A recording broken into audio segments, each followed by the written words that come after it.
Добро утро, Симона. Како да се направи рамнотежа помеѓу приватниот и професионален живот? Како да се стреми една жена кон професионален развој? Колку е важна поддршката, но и како може да се одговори покрај на професионалните и на домашните обврски? Ова се теми кои утре во Македонија наутро ќе ги разговараме со нашата соговорничка Катерина Златановска Попова, советник за кариерен развој и тренер за меки вештини. Катерина, добро утро и добре ни дојдовте во Македонија наутро.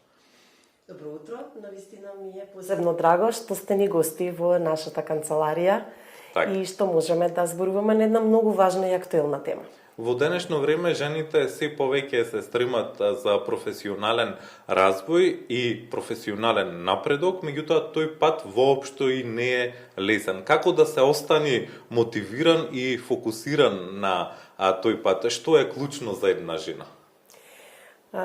Генерално е голем предизвик воопшто во денешницата да се остане мотивиран во однос на професионалниот живот, бидејќи на сметка на тоа страда приватниот живот.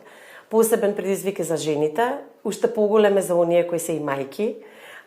И мислам дека вистинската формула ја нема никој, но она што е најдобро, би рекла дека е важно да избереме професијата која што ја сакаме, професијата која што навистина ни носи големо задоволство, голема радост, голема среќа. И тогаш некако работите се малку поедноставни и полесни.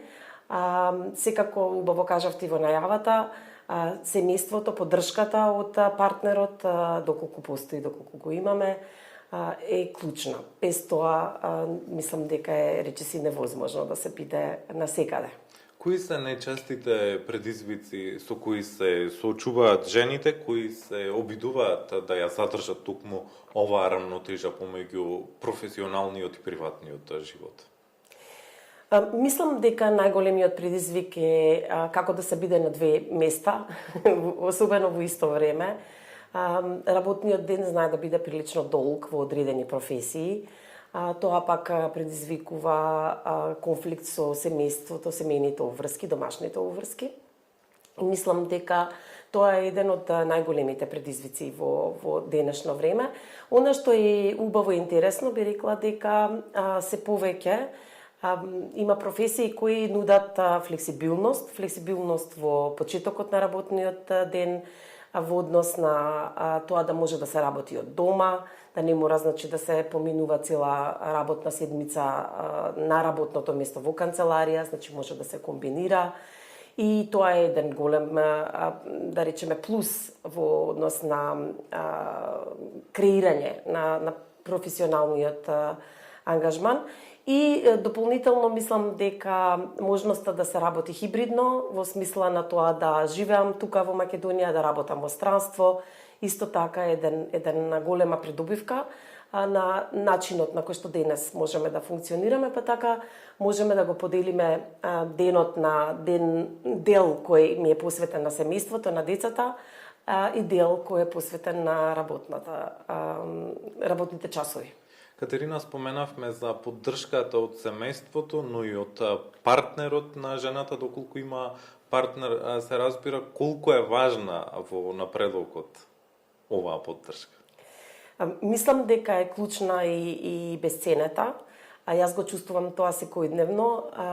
Навистина е потребно да се има партнерство и буквално би рекла и тимска работа на дело, да се вежба тимска работа, соработка.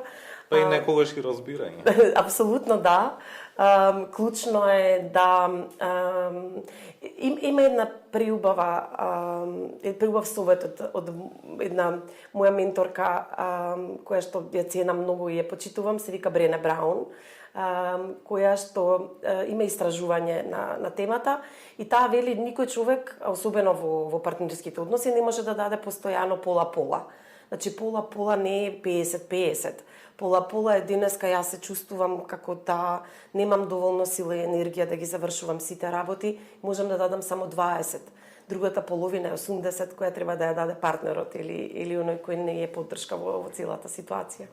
Многу жени чувствуваат вина кога не успеваат да бидат совршени во сите полиња. Како може да се надмине тој притисок што го чувствуваат жените кога не може да престигнат ни на двете места, ниту на професионален, ниту на домашните обврски? Да, тоа е нешто што можеби е лично видување. Јас би рекла дека не постои некој што може да биде совршен. Оно што е поважно е да се обидеме да дадеме од себе онаму каде што е потребно, најмногу потребно во тој момент, иако се наоѓаме во различна фаза на животот и во различна фаза на моментите со кои што во семејството се одвиваат релациите. Би рекла да си посветат време на себе, да се обидат да се прашаат себе си што е тоа што е во моја контрола во моментот, што е најдоброто што можам во моментот да го дадам, колку е тоа најдобро што можам во моментот да го дадам. И на крајот од денот би рекла постојано да работат на себе, на својата психичка состојба, на својот баланс внатре во себе, да си го најдат душевниот мир, кој е најважен во било која ситуација, и постојано да се обидуваат да растат со тоа што ќе се посветат на доживотно учење. Катерина, тоа беше и моето следно прашање, која е пораката и советите до жените што сакате да ја испратите за тоа како да вложуваат во кариерата и професионалниот развој, но тука за крај би ве прашал со оглед на тоа што домашната работа не е платена, како да бидеме мотивирани и дома, меѓутоа и на професионален план да се напредува?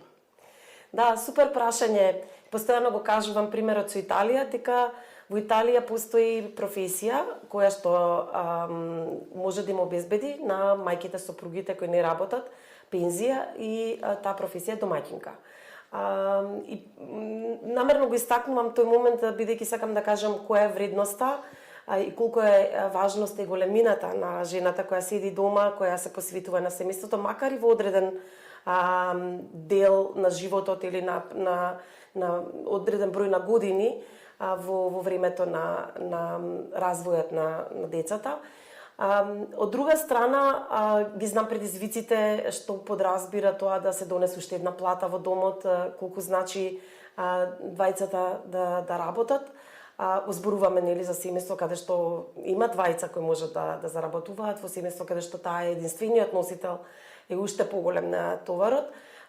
И оно што јас го имам во моето искуство, морам да кажам дека многу се гордеам на сите жени кои се одлучуваат во било која фаза од својот живот или на својата возраст, постојано да инвестираат во своите знаења, во тоа да учат нови вештини, да се обидуваат да наоѓаат нови начини како може да придонесуваат, без разлика дали се наоѓаат во помлади години или во зрели години. И тоа навистина многу ме радува и сакам да ги охрабрам да продолжат на тој начин инвестицијата во себе, единствениот начин како да ги надминуваме сите предизвици, а инвестицијата во себе значи инвестиција во своето знаење и вештини. Катерина, ви благодарам за гостувањето во Македонија наутро во утро и за вашите совети кон сите жени и нашите гледачки. И беше задоволство. Разговаравме за тоа како да се одржи рамнотежа помеѓу професионалниот и приватниот живот кај жените, а наша соговорничка утрово беше Катерина Златановска Попова, советник за кариерен развој и тренер за меки вештини.